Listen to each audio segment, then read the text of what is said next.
नमस्कार, आप लोग का फाइनल एग्जाम में स्वागत है। और यहाँ पर देखेंगे बीपीएससी करंट अफेयर्स 2021 और 22 के मोस्ट इंपॉर्टेंट 67वीं बीपीएससी प्रारंभिक परीक्षा 2022 के लिए। तो ये आपका टेस्ट सीरीज का टेस्ट 2 है। तो फटाफट आप लोग जुड़ जाएंगे और आपके पास 10 सेकंड रहेगा। तो 10 सेकंड के अंदर आपको जवाब करना रहेगा जो भी क्वेश्चन आपकी स्क्रीन पर दिखेगा।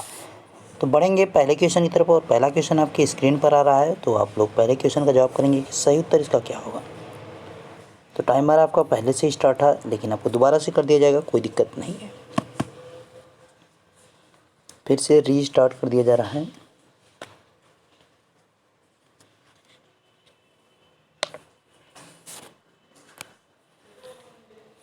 समय समाप्त हुआ। प्रश्न है, अगस्त 2021 में शुरू की गई किसान रेल महाराष्ट्र के देववाली से बिहार के कौन से स्थान को जोड़ती है।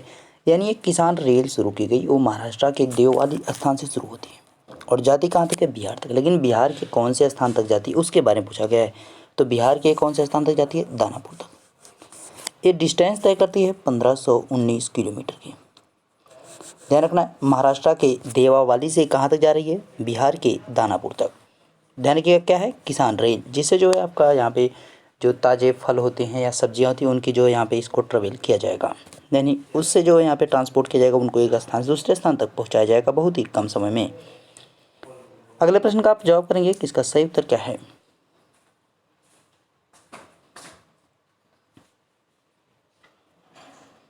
प्रश्न है, कोरोना महामारी की वजह से ऑनलाइन कंपनियों के साथ डिलीवरी से जुड़े कार्य करने वाले कर्मचारियों को क्या कहा जाता है। अभी कोई ज़रूरी नहीं कि ऑनलाइन कंपनियों से ही, मतलब कुछ समय के लिए, यानी अस्थायी जो कर्मचारी थे उनकी बात की जा रही है। यानी कह सकते हैं आप ठेका लेकर भी काम करने का, क्योंकि वो भी परमानेंट नहीं होते, वो भी अस्थायी होते हैं। तो ऐसे कंपनी, यहाँ पे ऑनलाइन कंपनी एक एग्जाम्पल के तौर पर आप समझ सकते हैं कि दिया गया है। तो अस्थायी कर्मचारी आप कह सकते हैं, ठीक है। तो जो कोरोना महामारी के कारण या ऑनलाइन जुड़े हुए हैं या कुछ समय के लिए जुड़े हैं, तो उन कर्मचारियों को क्या कहा जाता है, तो उनको कहा जाता है गिग वर्कर कहा जाता है। ध्यान, क्या कहेंगे, गिग वर्कर कहा जाएगा, जो कि बहुत ही कुछ समय के लिए जुड़े होते हैं, यानी अस्थायी, यानी टेम्पररी होते हैं, ठीक है, परमानेंट नहीं होते हैं।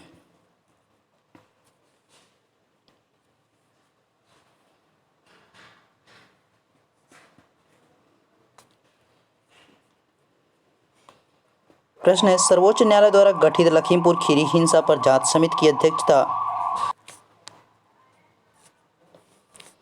तो यहाँ पे आपका कह रहा है कि सर्वोच्च न्यायालय द्वारा गठित लखीमपुर खीरी हिंसा पर जांच समिति की अध्यक्षता कौन कर रहा है। यानी जो लखीमपुर खीरी उत्तर प्रदेश में जो दुर्घटना हुई थी उसकी बात की जा रही है।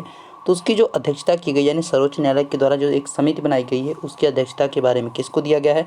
तो हरियाणा व पंजाब उच्च न्यायालय के जो सेवानिवृत्त न्यायाधीश हैं वो कौन है, राकेश कुमार जैन। तो इनको ये जिम्मेदारी दी गई है, ठीक है, जिनका जो है काम है पारदर्शितापूर्वक जो है उसकी रिपोर्ट को यहाँ पे देना सर्वोच्च न्यायालय को।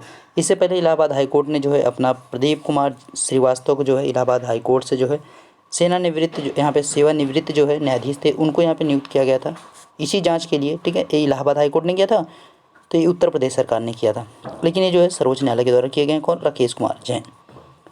अगला प्रश्न है स्क्रीन पर और आपको इसका जवाब करना है कि इसका सही उत्तर क्या होगा।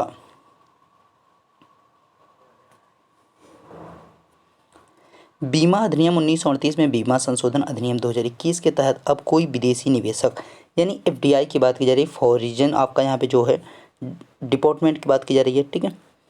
तो उनकी जो इन्वेस्टमेंट है उसकी बात की जा रही है। कोई विदेशी निवेशक किसी भारतीय बीमा कंपनी में कितने प्रतिशत तक की पूंजी निवेश कर सकता है। तो अब कितने पूंजी तक निवेश कर सकता है उसकी बात यहाँ पे की जा रही है। तो अभी तक आपका जो है था, जितना भी था 49%, अब उससे बढ़ा के कितना कर दिया गया, 74% कर दिया गया है। यानी अब 74% तक यहाँ पे वो निवेश कर सकता है भारतीय किसी बीमा कंपनी में।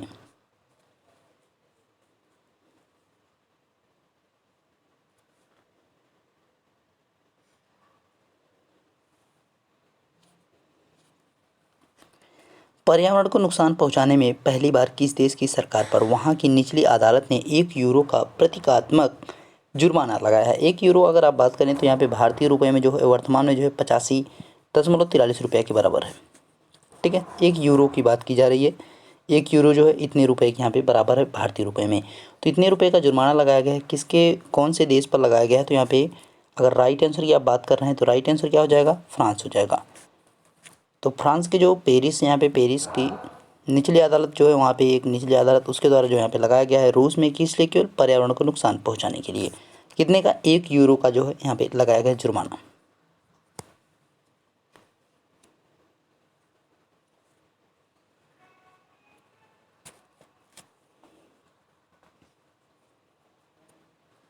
रामलिंगेश्वर पार्क का उद्घाटन कहाँ किया गया है? तो रामलिंगेश्वर जो पार्क है उसका जून 2021 में उद्घाटन किया गया था। है कहाँ पे सिचुएटेड? तो उड़ीसा में है। ध्यान रखेंगे, उड़ीसा में। रामलिंगेश्वर जलाशय भी वहाँ पे बनाया गया, उसी पार्क में वो भी है, तो नाम एक ही सब है। अगला प्रश्न है, table tennis federation of India का अध्यक्ष किसे चुना गया है? तो वर्तमान में जो अध्यक्ष इसके बनाया गया है दुष्यंत चौटाला को बनाया गया। ध्यान रखेंगे, दुष्यंत चौटाला को यहाँ पे table tennis federation of India का अध्यक्ष चुना गया है। अगले प्रश्न की बात करेंगे। अगला प्रश्न आपकी स्क्रीन पर है, इसका आप लोग जवाब करेंगे कि इसका सही उत्तर क्या होगा। फटाफट बताएंगे इसके सही उत्तर को। महाराष्ट्र के किस आदिवासी शहर ने मिनी महाबलेश्वर का टैग अर्जित किया? यानी जैसे आप किसी छोटे शहर को नहीं कहते हैं कि मतलब ये स्थान है, यानी ये वाराणसी जैसा लग रहा है या इलाहाबाद जैसा लग रहा है, तो इसकी बात की जा रही है। उसी प्रकार से एक आदिवासी शहर है उसको जो है मिनी महाबलेश्वर कहा गया है। तो कौन से स्थान को कहा गया है? अगर इसके सही उत्तर की बात करेंगे तो जौहर एक स्थान आपका पड़ेगा महाराष्ट्र में, तो उसी को यहाँ पे मिनी महाबलेश्वर के तौर पर जाना गया है। आपको कमेंट करके बताना कि महाबलेश्वर से कौन सी नदी निकलती है।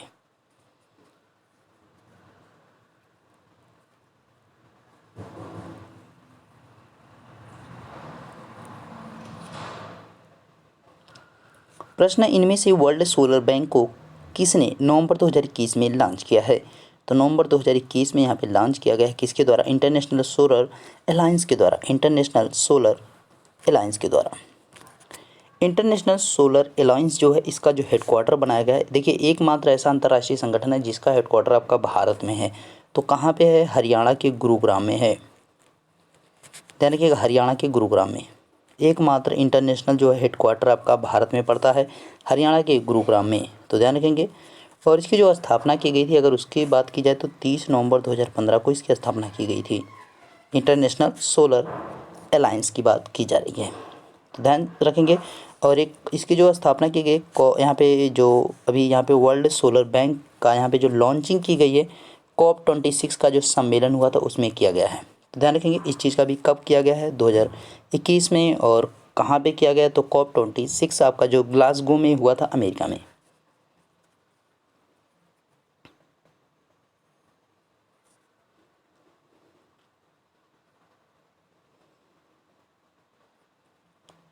निम्न में से इसरो किस कंपनी के साथ मिलकर भारत का स्वदेशी मैपिंग पोर्टल भू स्थानिक सेवाओं को विकसित करेगा?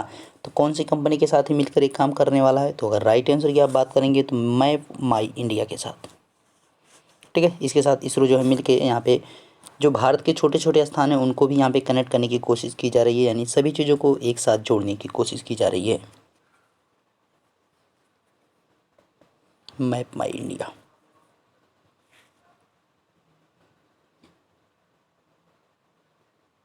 प्रश्न है, संयुक्त राष्ट्र पूंजी विकास कोष की नई अध्यक्ष कौन बनी है? तो यहाँ पे नए अध्यक्ष की बात की जा रही है, तो नया अध्यक्ष जो बनाया किसको बनाया गया है? प्रीति सिन्हा को बनाया गया है। ध्यान रखेंगे, संयुक्त राष्ट्र पूंजी विकास।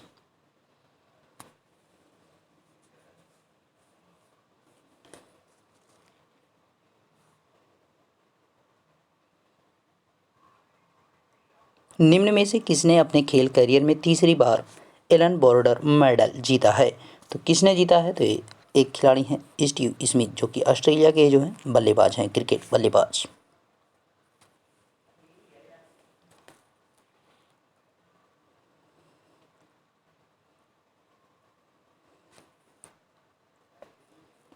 प्रश्न है, केंद्रीय पर्यावरण मंत्रालय ने किस नदी पर लखवाड़ बिजली परियोजना के निर्माण को मंजूरी दी है?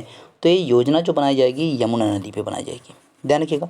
लेकिन अब है क्या कि इससे जो बिजली उत्पादित होगी, जो इससे बिजली निकलेगी, उसका जो लाभ लेगा केवल एकमात्र राज्य लेगा। वो केवल कौन लेगा? उत्तराखंड लेगा। यानी जो बिजली निकलेगी उसका लाभ केवल एक राज्य लेगा, उत्तराखंड। लेकिन जो इससे जलाशय यानी जो पानी यहाँ पे रोका जाएगा, जो बांध बनाने के बाद जो पानी होगा उसका जो है कई राज्य फ़ायदा ले सकते हैं। जैसे उत्तराखंड तो लेगा ही भाई, उसी में है तो लेगा ही। उत्तराखंड हो गया, दिल्ली हो गया, उसके बाद राजस्थान, और आपका हरियाणा, उत्तर प्रदेश भी इसी में आ जाएगा आपका, ठीक है। और पड़ोसी राज्यों में अभी हिमाचल प्रदेश की बात नहीं की गई, लेकिन हो सकता है फ्यूचर में उसको भी दिया जा सकता है। बाकी आपके यहाँ पे उत्तराखंड, दिल्ली, राजस्थान, हरियाणा, उत्तर प्रदेश, ये सब तो कन्फर्म है कि इनको जो है यहाँ पे इसका लाभ मिलने वाला है। अगला प्रश्न देखिए और जवाब करेंगे अगले प्रश्न का कि इसका सही उत्तर क्या है। फटाफट बताएंगे इसके सही उत्तर को।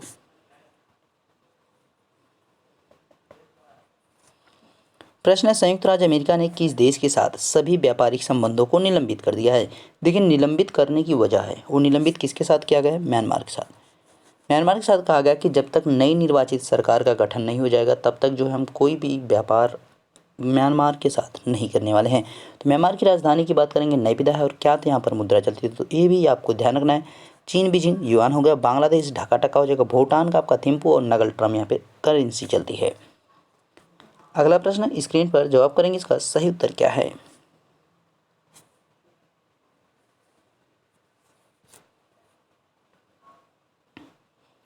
कौन से देश के सुषुप्त ज्वालामुखी में 900 वर्षों के बाद विस्फोट हुआ, यानी एकाएक जो है विस्फोट हो गया है। तो ये कौन से देश में हुआ है? आइसलैंड में। ध्यान रखेंगे आइसलैंड, इसकी जो राजधानी रेयजाविक है उससे लगभग 40 किलोमीटर दूर यहाँ पर हुआ है विस्फोट।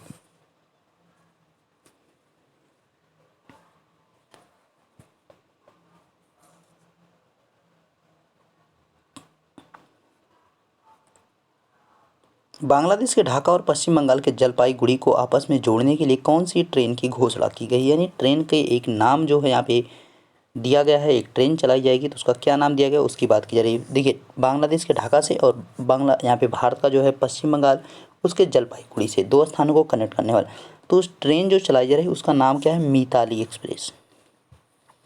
ध्यान रखिए ट्रेन का नाम क्या है? मिताली एक्सप्रेस, जो हमारे क्रिकेटर हैं उनके नाम पर। तो यहाँ पे इसकी जो डिस्टेंस है अगर आप बात करते हैं तो यहाँ पे 5100 यहाँ पे 11 किलोमीटर, ठीक है, 5111 किलोमीटर इसकी डिस्टेंस को रखा गया है। अच्छा, 511 केवल रहेगा, एक एक यहाँ पे नहीं रहेगा एक, ठीक है, 5000 नहीं, 511 किलोमीटर केवल, 511 किलोमीटर की केवल डिस्टेंस रखिएगी। 5000 किलोमीटर तो वहाँ पे बहुत लंबा तय करना, इंडिया पूरा तय कर लेंगे तो भी 5000 नहीं होने वाला है, ठीक है। तो 500 किलोमीटर की बात की जा रही है, कहाँ से कहाँ तक के? बांग्लादेश के ढाका से और पश्चिम बंगाल के जलपाईगुड़ी तक।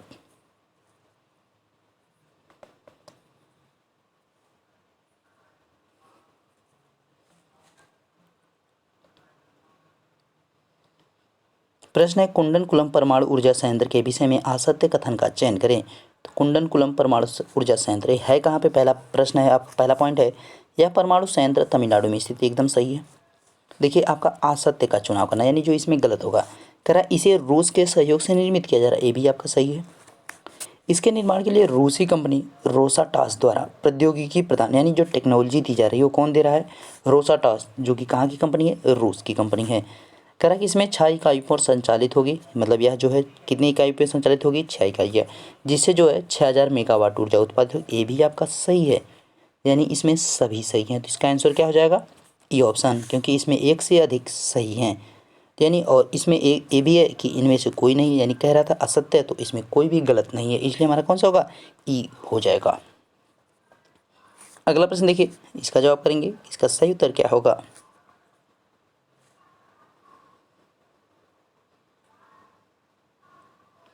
प्रश्न है, फिच रेटिंग्स ने वित्त वर्ष 2021-22 में भारत का जीडीपी कितने प्रतिशत रहने का अनुमान है।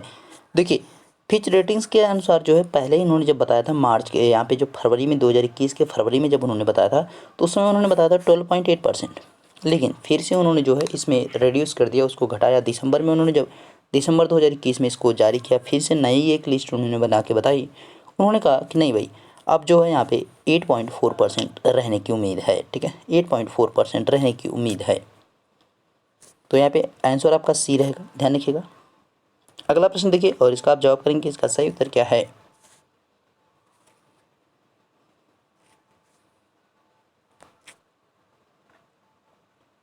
खेलो इंडिया योजना को किस वित्त वर्ष तक के लिए बढ़ाया गया है। तो कौन से वित्त वर्ष तक के लिए इसको बढ़ा दिया गया है? तो इसको 2025 से 26 वर्ष के जो 2025 और 26 का जो वित्त वर्ष होगा वहाँ तक के लिए इसको बढ़ाया गया। इसमें है क्या कि खेलो इंडिया योजना के तहत जो है खेल को बढ़ावा देना है, यानी ज़्यादा से ज़्यादा जो है लोग खेल की तरफ आकर्षित हो, इसलिए जो यहाँ पे खेलो इंडिया योजना को शुरू किया गया है। अगले प्रश्न की तरफ बढ़ते हैं। अगला प्रश्न आपकी स्क्रीन पर और आप इसका जवाब करेंगे। सही उत्तर क्या होगा?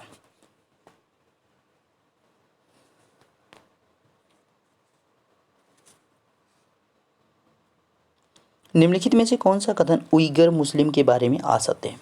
उइगर मुस्लिम, तो उइगर मुस्लिम की बात की जा रही है, तो इसके बारे में कौन सा कथन आ सकते हैं? तो यहाँ पे देखिए पहला कह रहा है यह एक मुस्लिम अल्पसंख्यक तुर्क जातीय समूह, एकदम सही है। इनकी उत्पत्ति मध्य एवं पूर्वी एशिया से माना जाता है, ये भी सही है। कह रहा है इस समुदाय की अपनी स्वयं की एक अलग भाषा है जो तुर्की के समान है, ये भी आपका सही ही है। लेकिन आगे कह रहा है वर्तमान में इस जातीय समुदाय की सबसे बड़ी आबादी पाकिस्तान के कराची में रहती, नहीं, गलत है, क्योंकि ये रहती कहाँ पे? चीन में रहती है। चीन के सियांग प्रांत में। कौन से? चीन के सिंजियांग प्रांत में। सिंजियांग प्रांत में, तो इसका ध्यान रखना है, चीन के सिंजियांग प्रांत में रहती है। तो यहाँ पे आपका पाकिस्तान नहीं रहेगा, यानी आपका यहाँ पे जो डी ऑप्शन वो कैसा है? असत्य है, वो आपका गलत है। तो इसका आंसर आपका डी हो जाएगा। और आपके इसी के साथ सभी क्वेश्चन यानी पूरे 20 क्वेश्चन आपके कंप्लीट हो चुके हैं। इसके पीडीएफ के लिए आप टेलीग्राम पे जुड़े, वहाँ पे आपका इसका पीडीएफ मिल जाएगा। मिलते हैं नेक्स्ट वीडियो में, तब तक देखते रहिए final exam with Ashish sir. Thank you.